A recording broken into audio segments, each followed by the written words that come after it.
比利时之所以成为欧洲的心脏，因为它在地理上四通八达，居中欧洲，政治上是欧盟的所在地。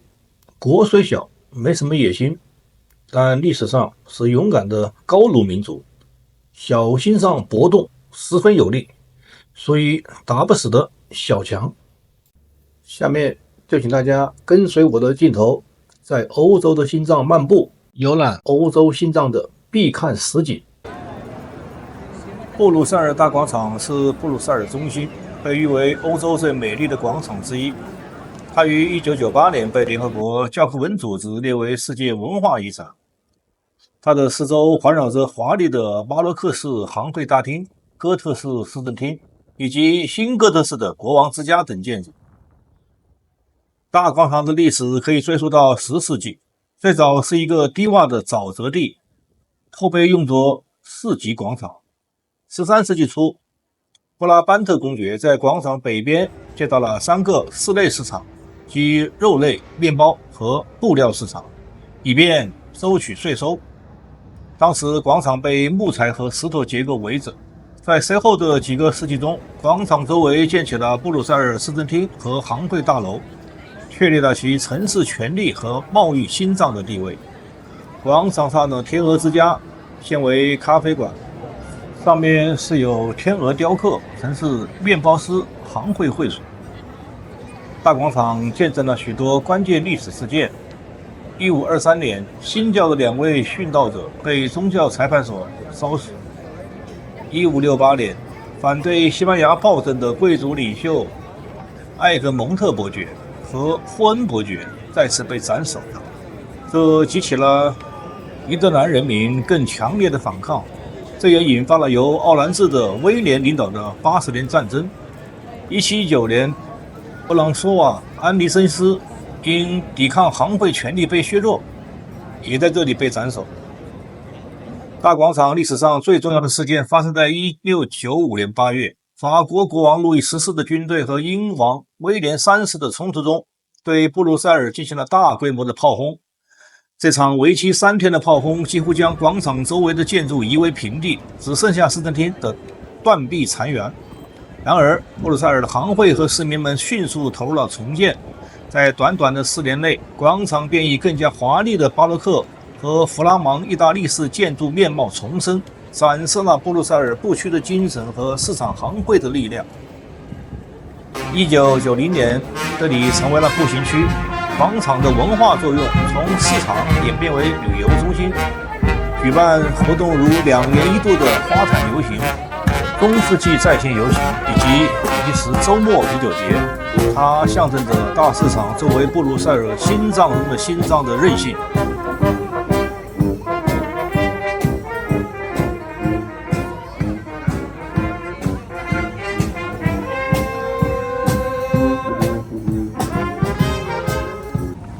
圣米格尔圣古多讷主教座堂坐落于特勒伦山上，是布鲁塞尔最重要的教堂和天主教梅赫伦布鲁塞尔总教区的主教座堂。它的历史始于11世纪，当时兰贝尔2世公爵将布鲁塞尔的主保圣人圣古多讷的遗物从圣热里岛转移至此。目前的哥特式建筑始建于13世纪，历经数个世纪才完成，包括宏伟的唱经楼和15世纪中叶完成的立面双塔。2位守护圣人圣米格尔和殉道者圣古多讷共同守护着这座城市。传说中，在10世纪，圣米格尔击败了一条恶龙，象征着善战胜了邪恶。圣古多讷则以其虔诚和慈善事迹而闻名。这座大教堂长期以来一直是全国性天主教典礼的举办地，尤其与比利时王室关系密切，许多皇家婚礼、国葬和重要的周年纪念仪式都在此举行。1516年，年轻的神圣罗马帝国皇帝查理五世在此登基，成为西班牙国王。这是大教堂历史上最重大的政治事件之一。查理五世是当时欧洲最具权势的统治者之一，他的登基标志着布鲁塞尔在欧洲政治版图中的重要地位。皇家广场所在的考登山历史悠久，曾是布拉班特公爵、查理五世皇帝等显赫人物的住所，也是欧洲历史上最重要的宫殿之一。考登山古代宫殿的所在地，直到1731年被大火烧毁，宫殿的废墟后来被掩埋，新的皇家广场和周边建筑建在之上。但考登山考古遗址博物馆至今仍保留着地下宫殿的遗址，讲述着这段失落的辉煌。1831年的7月21日，利奥波特一世国王在库登贝格的圣詹姆斯教堂前向国会宣誓，成为比利时第一位国王。布永的格弗雷骑马雕像安装在中心。格弗雷是第一次十字军东征的领袖，是今比利时一部分布拉班特的英雄人物，象征着比利时人民的勇武精神和历史渊源。格弗雷雕像作为环岛，广场周边被9座统一的新古典主义建筑环绕，包括了圣雅各布斯考登山教堂、玛格里特博物馆、皇家美术博物馆、乐器博物馆等。这种统一的建筑风格反映了18世纪欧洲启蒙运动和新古典主义。1951年，立面和廊柱被列为了比利时遗产名录。皇家广场与布鲁塞尔公园和罗林查尔斯宫审核，创建了一个皇家轴线，缓解了城市拥挤，并建立了纪念性的公共空间。一个裸体男孩正在撒尿。这座位于布鲁塞尔市中心步行区的著名青铜雕像，虽然体积不大，但已有近400年的历史，被视为布鲁塞尔的市标之一。现存的雕像并非原件，原件曾多次被毁被盗，现在的是复制品。原件被收藏在布鲁塞尔城市博物馆。相传在15世纪，布鲁塞尔被外族围困时，一个名叫于连的小男孩在城墙上撒尿，无意中浇灭了敌人点燃的导火索，从而挽救了整个城市免遭爆炸。为了纪念他的勇敢，城市为他立了这座雕像。尿尿小童最特别的故事在于他的衣橱。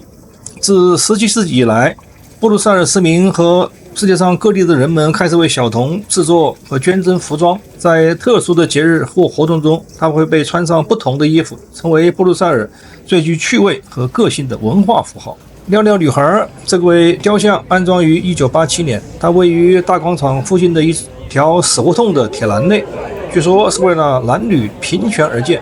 玩叔只是觉得这是一种幽默，不必较真。艺术山在19世纪末期，比利时国王利奥波特二世希望将这片人口稠密的区域改造成一个艺术区，以提升布鲁塞尔的文化地位。然而，最早的规划并未完全实现。现今看到的新古典主义建筑群主要是在1956年至1958年间新建起来的，包括比利时皇家图书馆和国会宫等。利奥波特二世对比利时的城市面貌有着宏大的改造计划，他将艺术山视为布鲁塞尔上层即贵族政治中心和下层即商业市井中心之间的重要过渡和文化桥梁。尽管他最初的愿望包括一座巨大的宫殿未能实现，但现代艺术山仍然履行着他希望将此打造为文化、知识和艺术中心的使命。如今，艺术山汇集了众多重要的文化和艺术场所，包括皇家图书馆、比利时皇家美术馆、玛格丽特博物馆、乐器博物馆等，是布鲁塞尔名副其实的文化高地。从艺术山的花园和观景台可以俯瞰布鲁塞尔市中心，可以看到壮观的城市全景，象征着文化与城市历史的融合。布鲁塞尔证券交易所的宏伟建筑本身建于19世纪后期，体现了当时金融繁荣时期的折中主义建筑风格。这座建筑在其鼎盛时期是比利时和欧洲金融活动的中心，它见证了比利时工业革命的辉煌、2次世界大战的经济波动以及欧洲经济一体化的进程。它成为了布鲁塞尔仅次于大广场的第2重要广场。布鲁塞尔证券交易所 BSE 由拿破仑于1801年7月8日颁布法令成立，最初设在前奥古斯丁的修道院。2000年9月22日 BSE 与阿姆斯特丹、里斯本和巴黎证券交易所合并，形成了泛欧交易所 Euronext。 现在空置金融活动，被改造成比利时啤酒世界博物馆，于2013年开放，以庆祝比利时世界闻名的啤酒文化。这象征着这座历史建筑从金融中心向文化旅游地标的现代转型。比利时王宫位于考登山的另一侧，现在这王宫建筑地块在18世纪后期曾是2座贵族宅邸。1814年维也纳会议后，布鲁塞尔成为荷兰联合王国的联合首都。在尼德兰的威廉一世统治下，这2座宅邸被连接并覆盖了街道。1831年比利时独立后，它成为了比利时君主的官邸。目前的立面和主要结构是19世纪末和20世纪初由利奥波德2世大规模改建的结果。布鲁塞尔公园位于王宫对面，原是考登山古代宫殿的后花园。在18世纪后期的城市规划中，它被重新设计为一个优雅的法式古典风格公园，与王宫和国家宫，也即比利时联邦会议的所在地构成了一个宏伟的建筑群。1789年的布拉班特革命和1830年的比利时革命期间，公园及其周边地区是冲突和集会的场所，尤其是比利时革命的几场关键战斗就发生了王宫和议会大楼附近，使公园成为了民族自由的象征。如今，比利时王宫的一项特殊传统是每年夏季向观众开放，允许市民和游客参观其宏伟的内部，体现了比利时君主制与民众的亲近和开放态度。这座宫殿是罗林的卡尔亚历山大作为总督在布鲁塞尔的官邸和权力中心。在当时，奥苏尼德兰由奥地利哈布斯堡王朝统治，查尔斯宫就是奥地利在当地的最高行政机关所在地。如今，它已经成为比利时皇家图书馆的一部分。这种转变体现了布鲁塞尔将历史权力中心转化为知识和文化传播场所的努力。宫殿内收藏的珍贵书籍和历史文献，让它成为了比利时文化遗产的重要保护地。皇家圣休伯特拱廊街是欧洲最早最漂亮的购物拱廊街之一，在当时，它为富有的布鲁塞尔市民提供了一个免受风雨、优雅舒适的购物和社交场所。它比著名的米兰艾马努埃莱2世拱廊街和巴黎的一些拱廊街更早建成，体现了比利时在19世纪早期的建筑创新。该街最初设计为连接上层和下层的豪华商业区，它由3个部分组成：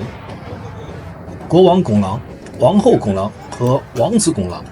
1847年，在比利时独立后不久，在国王利奥波德1世统治下，该项目在于提升城市形象，取代旧的狭窄街道和市场。建筑师让·皮埃尔·克莱塞纳尔受巴黎拱廊街的启发，创建了一个封闭的、优雅的空间，吸引高端商店、剧院和咖啡馆。开幕时，由国王利奥波德1世主持，成为社会精英的聚集地。拱廊街见证了比利时独立后的文化繁荣。拱廊在比利时文学和艺术中频繁出现，它举办过各种活动，如音乐会和展览等等。海塞尔高地是布鲁塞尔重要的展览和活动区域，而最具标志性的建筑是原子塔。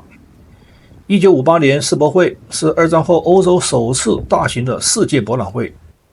原子塔的设计代表了人类对和平利用原子能的希望，以及对科学进步的无限信心。它由9个巨大的不锈钢球体组成，磨砺了铁晶体的结构，是当时大胆创新的建筑尝试。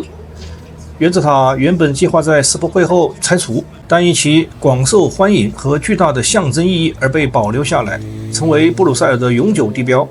如同巴黎的埃菲尔铁塔一样，代表着比利时在世界舞台上的形象。以上这些景点共同构成了布鲁塞尔的历史和文化脉络，从宏伟的政治权力中心、神圣的宗教场所，到充满市民生活和自由思想的广场，无不诉说着这座欧洲之心丰富的韧性故事。让你能够听到我的心，什么时候也能把我想起。